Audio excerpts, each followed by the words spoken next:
আসসালামু আলাইকুম বন্ধুরা, কেমন আছেন?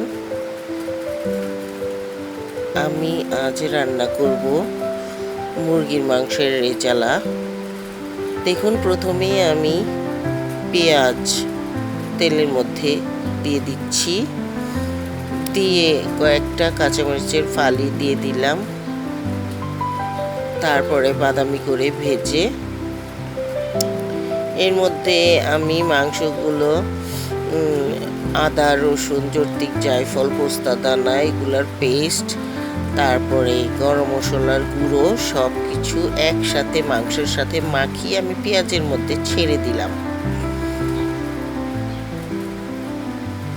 তারপরে আস্তে আস্তে কষিয়ে নেব।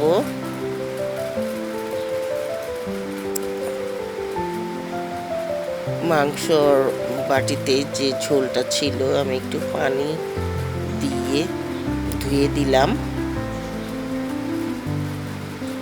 আসলে ঈদের দিনের রান্নাটা আমি ঈদের আগের দিন করি, চাঁদ রাতের দিন। আসলে আমার মাও সেভাবে করতো।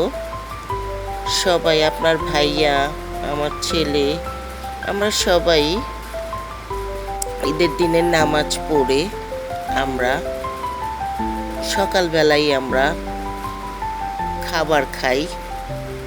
পোলাও টোলাও, মাংস সব কিছুই আমরা সকালবেলায় খাই। এই জন্য আমি রাতে রান্না করে রাখি। দেখুন রেজালাটা কি সুন্দর হয়েছে। এভাবে রান্না করে খেয়ে দেখুন, আপনারা অনেক মজা, অনেক স্বাদ।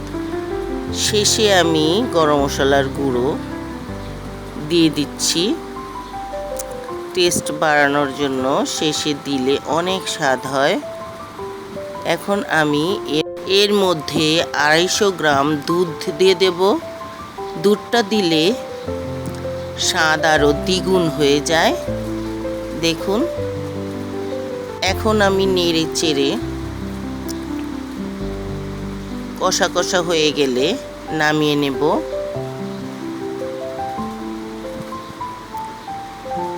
আসলে ঈদের দিনটা অন্যরকম। ঈদের দিনটাতে কোনো কাজ টাজ করতে ইচ্ছে করে না, তাই আমার মা নানুরা আগের দিন, চাঁদ রাতের দিন রান্না করে রাখতো।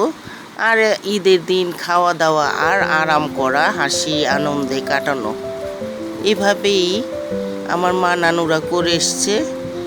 ঈদ আমিও এইভাবেই করি। আপনাদের যদি এভাবে ভালো লেগে থাকে আপনারাও করবেন, খুব মজা লাগবে। ঈদের দিন কোনো রান্না বাড়া ভালো লাগে না। দেখুন মুরগির মাংসের রেজালাটা কত সুন্দর হয়েছে। দেখতে যেমন সুন্দর হয়েছে, খেতেও অনেক মজা হয়েছিল, অনেক মজা।